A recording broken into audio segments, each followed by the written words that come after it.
Abdul ஹாதி Kilakarai Hong Kong என்ன கேட்குறாருன்னா, தாயிஃபு நகரத்து வீதியில் எங்கள் தாஹா ரசூல் நபி நடக்கையில் பாவிகள் செய்த கொடுமையினை எண்ணி பார்த்தால் நெஞ்சம் துடிக்கிதமா என்று நாகூர் ஹனீபா பாடலில் கூறப்படும் தாயிஃபு நகரத்து சம்பவம் உண்மையான்னு கேட்குறார். அப்துல் ஹாதி கீழே என்ன இருக்கிறாருன்னா, நாகூர் ஹனீபா பாட்டு ஒன்று இருக்குது. தாயிஃபு நகரத்து வீதியில் ரசூலா போயிட்டு இருந்தாங்களாம், போகும்போது ரொம்ப கொடுமைப்படுத்தினாங்களாம், அதை கேட்கும்போது நெஞ்சம் பதறுகிறது என்றெல்லாம் அவர் அந்த பாட்டில் படிச்சிருக்காரு. அது உண்மையான்னு கேட்குறாங்க. அவர் பாட்டில் மட்டும் படிக்கலை, அவர் மட்டும் படிக்கவில்லை, மிக மிக மிக மிக அதிகமான வரலாற்று ஆசிரியர்களும் இதை சொல்கிறார்கள். தாயிஃபு நகரத்தில் ரசூலுல்லாஹ் போகும்போது அடித்தாங்க உதைச்சாங்கன்னு என்ன செய்கிறாங்க, இந்த செய்தியை பரவலாக எழுதி வைத்திருக்கிறார்கள்.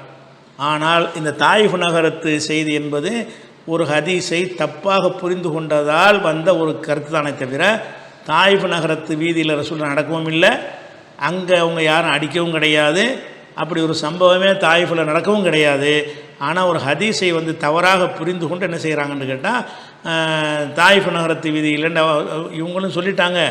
இவங்க சொன்ன உடனே அதை நாகூர் ஹனீபா சொன்னது மட்டும் சொல்லி இல்லாமல் நிறைய வரலாற்று ஆசிரியர்கள், ஹதீஸ் கலை அறிஞர்கள், ஹதீஸ் விரிவுரையாளர்கள், தஃப்சீர் எழுதக்கூடியவர்கள் எல்லாருமே என்ன செய்கிறாங்கன்னு கேட்டால், தாயிஃபு நகரத்து கொடுமைங்கிற தலைப்பை போட்டு என்ன செய்கிறாங்க, சில ஹதீஸ்களை எல்லாம் போட்டிருக்கிறாங்க. அது புகாரில் கூட வருகிறது, அதில் வருது. ஆனால் கவனமாக செஞ்சு பார்த்தீங்கன்னா அது தாயிஃபு நகரத்தில் உங்களுக்கு எதுவுமே நடக்கலை, விளங்குதா? அந்த தாயிஃபு நகரத்து சம்பவத்தை நான் விளக்கிறேன். அப்புறம் அந்த ஹதீஸ்லேயே வழங்கும். எந்த ஹதீஸை தாயிஃபு நகரம்னு ஆதாரம் காட்டுறாங்களோ அந்த ஹதீஸுடைய ஒவ்வொரு வாசகமும் உங்களுக்கு என்ன செய்யும், இது தாயிஃபு நகரத்து சம்பவம் இல்லைன்னு வழங்கும். அதாவது தாயிஃபு நகரத்தில் பனு இப்னு அப்தியாலின்னு ஒரு குரூப் இருக்குது. அவங்க என்ன செய்கிறாங்கன்னு கேட்டால், ரசூல் ஸல்லல்லாஹு அலைஹி வஸல்லம் என்ன செய்வாங்கன்னு கேட்டால், மக்காவில் இருக்கும் பொழுது வெளியூர் ஆட்களை சந்தித்து பிரச்சாரம் பண்ணுறது எப்போ தேர்ந்தெடுப்பாங்கன்னு கேட்டால், அந்த ஹஜ்ஜி சீசனை தேர்ந்தெடுத்துக்குருவாங்க. ஏன்னா ஹஜ்ஜி காலத்தில் அவங்க சண்டைக்கு வரமாட்டாங்க. மக்காத்து காஃபிர் என்ன செய்வாங்கன்னு கேட்டால், ஒரு வெளியூர் ஆளுக்கு சந்தித்தாலோ ஒருத்தர் பேசி கொண்டாலோ அது ஏதாவது கருத்து பரிமாற்றம் செஞ்சாலோ அது புனித இடமா இருக்குது, புனிதமான மாதமாக இருக்குது, புனிதமான சீசனாக இருக்குது, இந்த நேரங்களில் என்ன செய்யக்கூடாதுன்னு சொன்னால் நம்ம யாரையும் தொல்லைப்படுத்தக்கூடாது அப்படிங்கிற ஒரு நிலைப்பாட்டில் இருந்ததுனால என்ன செய்வாங்கன்னு கேட்டால், ஹஜ்ஜிக்கு பல ஊர்லேருந்து வருவாங்கள்ல, கபீலாவாக தான் வருவாங்க. இந்த காலத்தில் டிக்கெட் எடுத்து தனித்தனியாக போயிடுறீங்க. அந்த காலத்தில் சேஃப்டிக்காக என்ன செய்வாங்கன்னுட்டா, 100 பேர் 50 பேர் கொண்ட குழுவாக, ஒரு கோத்திரம் ஒரு குளம் என்று சொல்லி ஒரு ஊர் என்று சொல்லி என்ன செய்வாங்க, அப்படி டீமாக தான் வருவாங்க. அந்த காலத்தில் எந்த பிரயாணத்துக்கு போனாலும் தனியாக போனால் ஆபத்தாக இருக்கும்ல, அப்படி வருவாங்க. அப்படி வரும்பொழுது அந்த தாயிஃபிலேருந்து உள்ள ஒரு கூட்டத்தாரும் அங்கே வர்றாங்க. எங்கே வர்றாங்க, மக்காவுக்கு வர்றாங்க. அதனுடைய தலைவர் தலைமையில் வர்றாங்கன்னு கேள்விப்பட்டு என்ன செய்கிறாங்க, ரசூல் ஸல்லல்லாஹு அலைஹி வஸல்லம் அவரை போய் சந்திக்கிறாங்க. தாயிஃபு நகரத்து தலைவரை ரசூலுல்லாஹ் மக்காவில் சந்திச்சாங்கன்னா, தாயிஃபு நகர் தலைவர் பேர் வந்தவனை என்ன வழங்கிட்டாங்கன்னு கேட்டால், இது தாயிஃபில் இது நடந்திருக்கு போல இருக்குது அப்படின்னு வழங்கிட்டாங்க. தாயிஃபில் நடக்கவே இல்லை, தாயிஃபு நகரத்தில் நடக்கலை. தாயிஃபு நகரத்தை சேர்ந்த ஒரு குழுவினர் வருஷம் ஹஜ்ஜிக்கு வர்ற மாதிரி அவங்க வரும் பொழுது ரசூலுல்லாஹ் என்ன செய்கிறாங்கன்னா, அந்த ஹஜ்ஜிடைய சீசனில் அவங்கள சந்திக்கிறாங்க. அப்போ சந்திக்கும்போது என்ன செய்கிறாங்கன்னு கேட்டால், அந்த மாதிரி அவருக்கு எடுத்து சொல்கிறாங்க, இஸ்லாத்திரப்ப இப்படி செய்யணும்னு எடுத்து சொல்கிறாங்க. எடுத்து சொன்னவுடனே அவங்க என்ன செய்யலைன்னு கேட்டால், அவர் இல்லைப்பா நம்மளை விட்டுருப்பா, அவங்க வெளியில் அடிக்கவே செய்வாங்க. அவங்களே தாயிஃபுலேருந்து ஒரு பயணியாக வந்திருக்கிறாங்க, இவர் மக்காக்காரர் உள்ளூர்வாசியாக இருக்கார், அவரை போட்டு அவங்களாம் அடிக்க மாட்டாங்க. அவங்க என்ன செய்கிறாங்கன்னு கேள்விப்பட்ட உடனே அந்த மக்காவுடைய குறைஷ் என்ன செய்கிறாங்கன்னா, இதுவரைக்கும் கடைப்பிடிச்ச அந்த நெறிமுறையை மீறி இந்த மாதிரி தாயிஃப் ஆளுக்களை இவர் சந்திக்கிறாரான்னு சொல்லி அடிக்கிறாங்க. அதான் அடி. அந்த ரத்தம் சிந்த ஓடினாருலாம் மக்காவில் ஓடினதான் அது. அதுதா மக்காவில் மக்காக்காரங்க அடித்ததுனால தான் ரசூலுல்லாஹ் ஓடினாங்களே தவிர, தாயிஃபில் போய் அங்கே போய் அடித்து விரட்டி ரத்தம் சொட்ட வந்தார்கள்ங்கிறது அந்த ஹதீஸுடைய வாசகத்தை படித்தாலும் உங்களுக்கு விளங்கிடும். எதை வச்சுக்கிட்டு முடிச்சு போடுறாங்கன்னா, அவர் வந்தது தாயிஃபு கூட்டம், தாயிஃபுடைய தலைவர் பேர் வருது, அதனால் அப்படி சொல்கிறாங்களே தவிர, ரசூலுல்லாஹ் அடித்தது எங்கே, தாயிஃபில் வரக்கூடிய மக்களுக்கு ரசூலுல்லாஹ் தாவா செய்கிறாங்க. இவங்க வெளியூர் ஆளுக்கு ஹரம் புனித மாதங்களில் ஒன்றும் செய்ய மாட்டாங்க அப்படின்னு அடிப்படை ரசூலுல்லாஹ் தைரியமாக சொல்லும் பொழுது இவங்க என்ன செய்கிறாங்கன்னா, திரும்பி வட்டச்சு என்ன செய்கிறாங்க, அட்டிக்கிற கல்லை விட்டு எறிகிறது வழக்கமான உள்ளதெல்லாம். என்ன எல்லை மீறி போயிட்டுருக்குற அப்படின்னு சொல்லிட்டு தான் ரசூலுல்லாஹ் இந்த மாதிரி பிரச்சாரம் பண்ணுறாங்கன்னு கேள்விப்பட்டு அவங்கள அடித்து உரட்டுறாங்க. அப்போ வந்து என்ன செய்கிறாங்கன்னு கேட்டால் அந்த ஹதீஸில் உள்ள ஒவ்வொரு சில வாசகங்களை வாட்சி காட்ட உங்களுக்கு விளங்கிறேன். அப்புறம் கூடுதல் தகவல் நான் சொல்கிறேன். அதாவது இது புகாரியில் 3231வது ஹதீஸில் வருகிறது. இவங்க தாயிஃப்னு சொல்லக்கூடிய ஒரு சம்பவம் 3231 வருது. எப்படி வருது? ரசூல்லாட்ட வந்து ஆயிஷா நாயி கேட்குறாங்க, ஹல் அத்தா அலைக்க யௌமுன் கான அசத்த மின் யௌமி உஹதின், உஹது நாளில் நடந்ததை அதைவிட கடுமையான ஒன்றை நீங்கள் சந்தித்திருக்கிறீர்களா? உஹது நாளில் பள்ளம் உடைச்சாங்கல்ல, மூர்ச்சாகி விழுந்தாங்கல்ல, செத்துட்டாங்கங்கிற அளவுக்கு பரவுன சில வதந்தி, அவ்வளோ கொடும் காயப்படுத்தப்பட்டார்கள். உள்ளதில் அதான் கடுமையான காயம்னு சொல்லணும். அதுதான் ஆயிஷா நாயி கேட்குறாங்க, ஹல்கான அலைக்க யோமுன் கான அசத்தமின் யோமி உஹதின், உஹது நாளில் நீங்கள் சந்தித்ததை தாண்டி ஒரு கொடுமையை நீங்கள் வாழ்நாளில் சந்தித்திருக்கிறீர்களா என்று ஆயிஷா நாயி ரசூல்லாட்ட கேட்குறாங்க.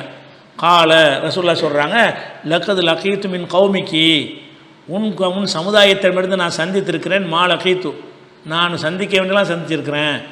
யாரிடமிருந்துங்க? உன் சமுதாயம். ஆயிஷா நாயை பார்த்து உன் சமுதாயங்கிறாங்க. உன் சமுதாயம்னா குறைஷி. அவன் குறைஷி கிடையாது, தாயிஃப்காரன் கிடையாது. இந்த சம்பவத்தை நிகழ்த்தினதை யாருன்னு கேட்டால் குறைஷி தான், ரசூல்லாவுடைய குடும்பம் தான், ரசூல்லாவுடைய கோத்திரத்தார் தான். ஆயிஷாவுடைய கோத்திரம் ஒன்று தானே, 2 குறைஷி தானே. அப்போ லக்கது லக்கீத்து மின் கௌமிக்கு மா லக்கீத்து, உன் சமுதாயத்திலேருந்து நிறைய சந்திச்சிருக்கிறேன். இது ஒன்றா உஹது மட்டுமா? நிறைய பார்த்துருக்குறேன். காண அசத்து மா லக்கீத்து மின்ஹும், உன் சமுதாயத்தவரிடமிருந்து நான் சந்தித்த மிகப்பெரிய கொடுமை என்னவென்று சொன்னால் யௌமல் அகபா, அகபா நாளில் நடந்தது தான் கொடுமைங்கிறாங்க. அகபான்னா என்னங்க? அகபாவுக்கும் தாயிஃபுக்கும் என்ன சம்பந்தம்? அகபா என்று சொன்னால் ஜம்ரத்துல் ஊலா, ஜம்ரத்துல் அகபா, ஜம்ரத்துல் உஸ்தான்னு சொல்கிறாங்களே, கல் எறிகிறாங்கல்ல, அந்த கல் எறிகிறதுல ஒரு இடத்துக்கு பேர் அகபாங்கிற பேர். அந்த இடத்தில் தான் கல் எறிகிற நாள் 2வது நாள், கல் எறிகிற 2வது நாள். அப்போ யௌமுல் அகபா, அகபாவுடைய தினத்தில் அவர்களிடம் நான் சந்தித்தது ரொம்ப பெரிய கொடுமை அப்படிங்கிறாங்க. அகபாவுடைய தினம்ங்கிறதுக்கும் தாயிஃபுக்கு என்ன சம்பந்தம் இருக்குது? அப்போ அகபாவில் சம்பவம் நடந்திருக்கு.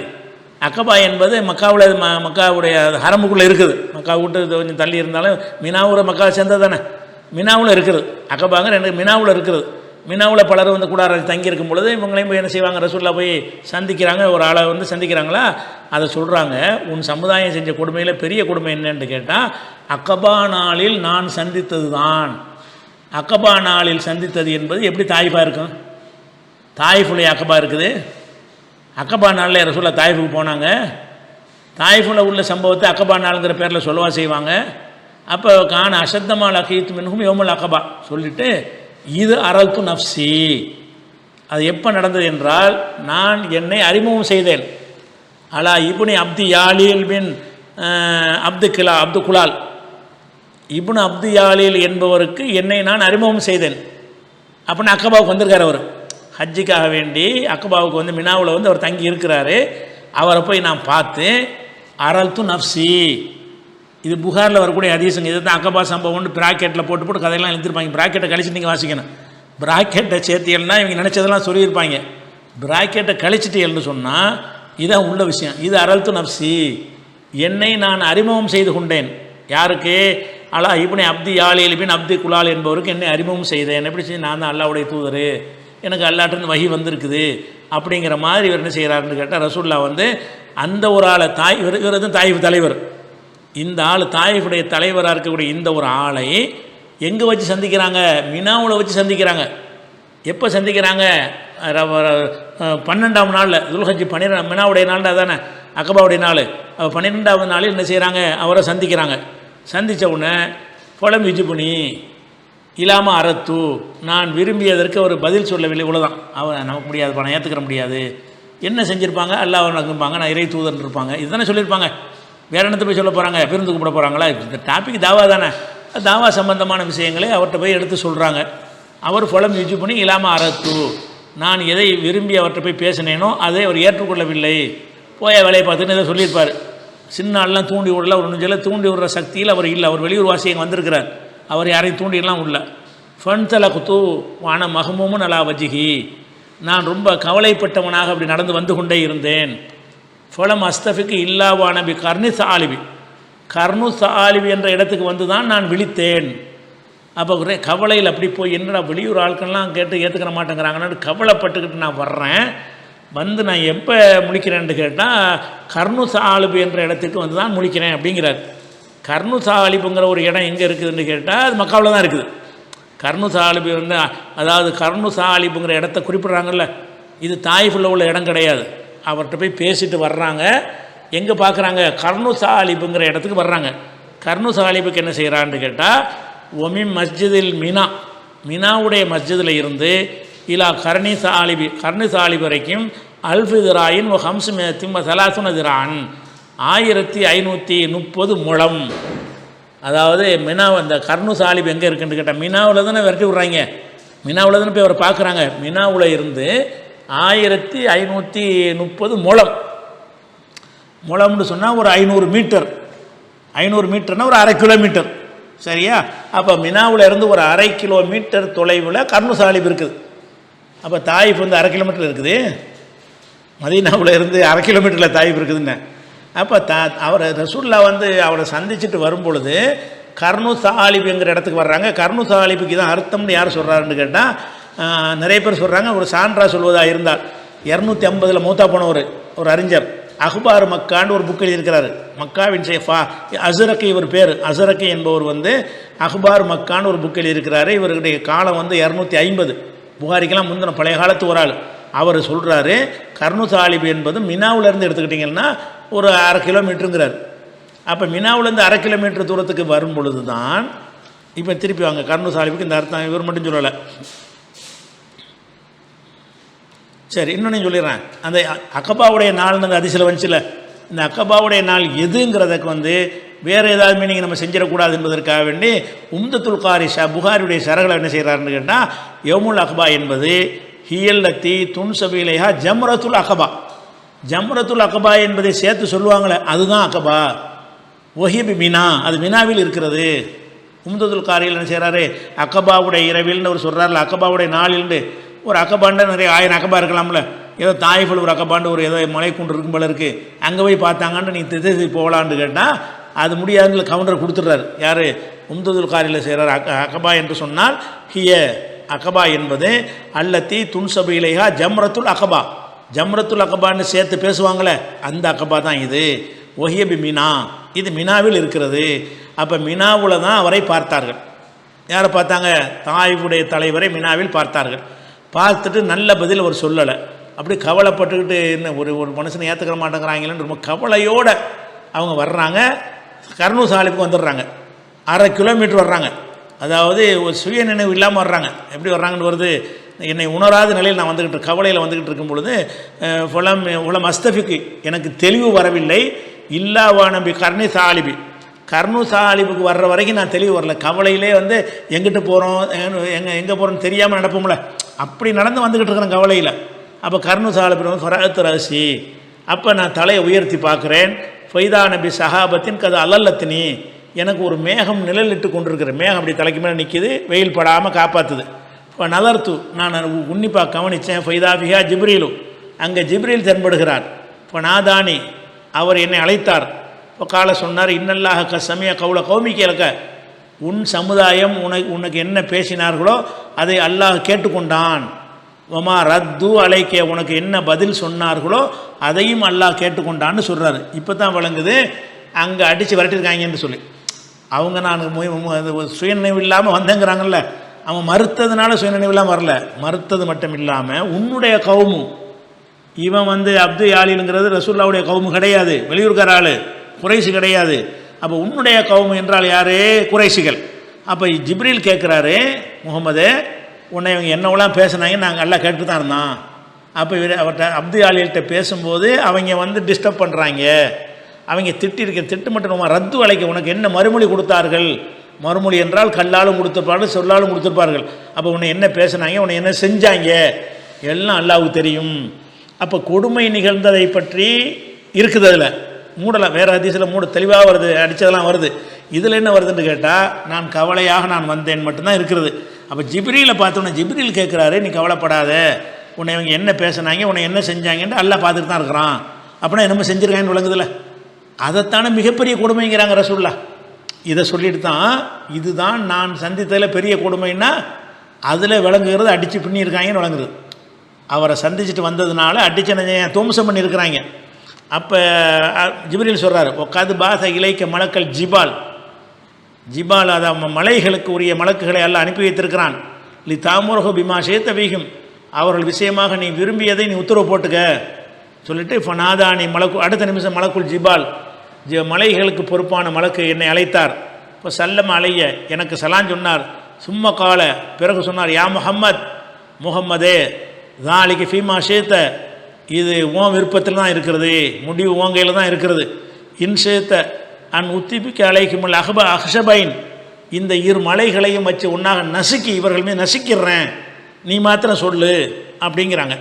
இப்போ அங்கே தாயிஃபில் 2 மலைக்கு மத்தியில் நசுக்கிறது ஒன்றுமே இல்லை, இங்கே தான் இருக்குது. 2 மலைக்கு மத்தியில் நசுக்கிறது மக்காவாசியில் தான் சொல்லப்படுது.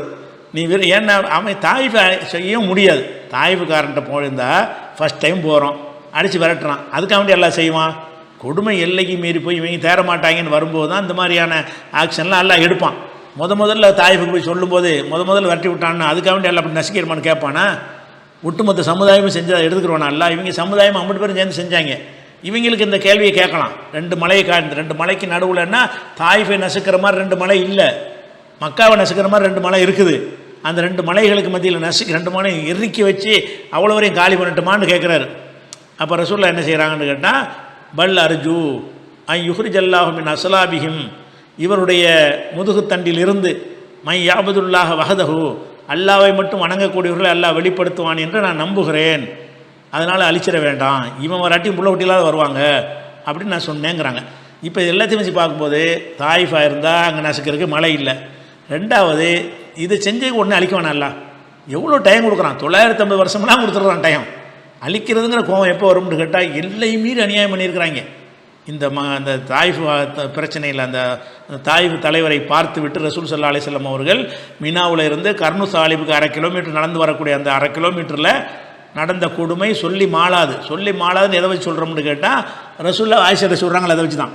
உன் சமுதாயம் இந்த நேரத்தில் செஞ்சாங்களே கொடுமை, அதுக்கு நிகராக ஒன்று ரெண்டா என்ன மாதிரி பண்ணியிருப்பாங்க, சொல்ல முடியாத கொடுமை, அடித்து உதச்சி. இப்போ அதை என்னென்ன சொல்ல முடியாது, அதுதான் நடந்து வர்றாங்க, சுயநினைவு இல்லாமல் வர்றாங்கன்னு வருதில்ல, அந்த அளவுக்கு அவங்கள ஆக்கிட்டாங்க. ஜிப்ரீல் சொன்னதை வச்சு தான் விளங்குது.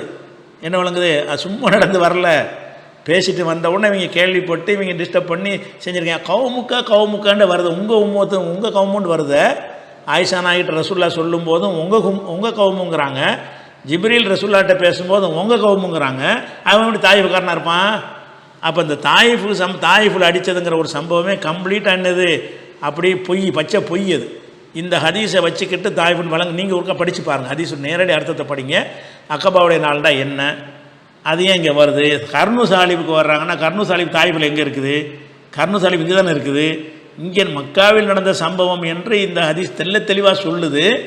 இந்த அப்து யாலிலுங்கிறத வச்சுக்கிட்டு என்ன செய்கிறாங்கன்னா, இவர் தாயிஃபுடைய ஒரு ஆள் தான் அப்படின்னு சொல்லி கதையை கட்டி அது பெரிய சின்ன பிள்ளை கையை கொடுத்தாங்க, இப்படி கைத்தில் கட்டி இழுத்தாங்கன்னு கதை பயங்கர பில்டப் கதையில் நிறைய இருக்கிறது. அதனால் தாயிஃபு சம்பவம் என்பதே பச்சை பொய். அது தாயிஃபுல் ரசூல் ஸல்லல்லாஹு அலைஹி வஸல்லம் அவர்கள் என்ன செய்யலை, அவங்க அடிக்கப்படலை. அதே மாதிரி கர்னு சாலிபை பற்றி சொல்லும் பொழுது மோஜவு மஸ்தஜ்மாங்கிற ஒரு கிதாபில் என்ன எழுதுகிறான்னு கேட்டால், மோதுவின் தில்கா மக்காவில் உள்ள திசையை நோக்கி இருந்த ஒரு இடம் அப்படின்னு சொல்கிறாங்க. அதே மாதிரி கர்னு சாலிபில் ரசூல் ஸல்லல்லாஹு அலைஹி வஸல்லம் இருந்து கொண்டு எப்போ அறுக்கிற நாள் யௌமுன் நஹரில் கர்னு சாலிபில் இருந்த துவா செஞ்சாங்கள் என்று வரக்கூடிய ஹதீஸ் தபுரானியில் 880 துவாவுலி தபுரானியுடைய துவாங்கிற கிதாபில் வருது. இப்போ கர்னு சாலிப் என்பது மக்காவில் தான் இருக்குது அப்படிங்கிறத சொல்லக்கூடியது ஹதீஸ் தபுரானியிலே ஹதீஸ் இருக்குது. அதனால் கர்னு சாலிப் என்பது மக்காவில் இருக்குது. 1. 2வது அகபா என்பது மக்காவில் இருக்குது. 2 உன் கௌமு என்று சொல்கிறவனு மக்காவில் தான் இருக்கிறான். 3 2 மலைகளுக்கு மத்திய நசிக்கிறேன்னு சொல்லுவது மக்காவில் தான் இருக்குது. 4 மொத்தத்தில் ரசூலுல்லாஹ் கொடுமைப்படுத்தப்பட்டார்கள் தாயிஃப் வாசிகளால் அல்ல, மக்கத்து குறைசிகளால். தாயிஃப் வாசியை போய் சந்திக்கும் பொழுது அவங்க அந்த மாதிரி ஏன் போய் சந்திச்ச அப்படின்னு கொடுமைப்படுத்தினார்களே தவிர இந்த தாயிஃப் நகரத்து வீதியில் தாகா நபிக்கு அனிபாவை குறை சொல்ல முடியாது. ஏன்னு கேட்டால் எல்லா இஸ்லாமிய வரலாறுலையும் இந்த ஹதீஸை போட்டுவிட்டு கதை எழுதி வச்சுக்கிறாங்க. ஹதீஸில் உள்ளது எழுதுங்கப்பா, ஹதீஸில் உள்ளதானே வரலாறு எழுதுன்னு. தாயிஃப் சம்பவம்னு சொல்லி பிராக்கெட்டில் போட்டு தாயிஃப் நேரத்தில் நபிக்கு ஏற்பட்ட கொடுமை இது மாதிரி என் வாழ்க்கையில் சந்திச்சதில் ரசூலுல்லாஹ் சொன்னார்கள்ங்கிறீங்க. எதை சொன்னாங்க? கதையை மாற்றி விட்டுட்டு இது செய்கிறாங்க, எக்ஸ்ட்ரா ஃபிட்டிங்கை போட்டு இதை கதையை கிளப்பிட்டு இருக்கிறாங்க. அதனால் அவர் நாவூர் நிபா சொன்னது இவங்கெல்லாம் சொல்கிறத வச்சுக்கிட்டு சொல்கிறாங்களே தவிர என்ன இல்லை, இப்படி கிடையாது என்பதை விளங்கி கொள்ளணும். அதில் தாயிஃபில் எந்த சம்பவம் நடக்கலை. ரசூல் ஸல்லல்லாஹு அலைஹி வஸல்லம் அவர்கள் போகவும் இல்லை, அவங்கள அடிக்கவும் இல்லை, அவங்கள சித்திரவதை பண்ணவும் இல்லை, அவங்கள அழிப்பு என்று அல்லாஹ் சொல்லவும் இல்லை. அது எல்லாமே பொய். எல்லாம் நடந்த சம்பவம் நடந்தது பூரா மக்காவில் தான். எதனால் தாயிஃப் என்ன கூட ரோல் ஆகுதுன்னு கேட்டால், தாயிஃப் தலைவர் போய் சந்திச்சிட்டாங்க. தாயிஃபில் உள்ள சக்கீஃபு கூட்டம் சக்கீஃபுமாங்க. சக்கீஃபுங்கிற கூட்டத்தினுடைய தலைவர் தான் தாயிஃபில் இருக்கிறாரு. அவரை தான் ரசூலுல்லாஹ் சந்திக்கிறாங்க. எங்கே வச்சு சந்திக்கிறாங்க? மக்காவில் ஜம்ரத்துல் மினாவில் வச்சு சந்திக்கிறாங்களே. அதானே தவிர இதுக்கும் தாயிஃபுக்கும் சம்பந்தம் கிடையாது. தாயிஃப் சம்பவத்தை கண்ணீர் வர்ற அளவுக்குலாம் பயான் பண்ணியிருக்கிற அஜத் மாதிரிலாம் பண்ணியிருக்கிறாங்க. தாயிஃப் சம்பவம் என்ன இருக்கிற எல்லா சம்பவம்லாம் சரி தான். அது சம்பவம் மக்காவில் நடந்தது. மக்காவில் நடந்தது கூட தாயிஃபில் நடந்த ஆக்கி அதுக்கு ஒரு கதையெல்லாம் பிட்டப் பண்ணி நினைச்சிருக்காங்க, சேர்த்துருக்குறாங்க. அது முழுக்க பொய் என்பது என்ன செய்யணும், நீங்கள் விளங்கி கொள்ள வேண்டும். இன்ஷா அல்லாஹ் நேரம் அதிகமாகிடுச்சு. இதோடு முடிச்சுக்கொள்வோம். அஸ்ஸலாமு அலைக்கும்.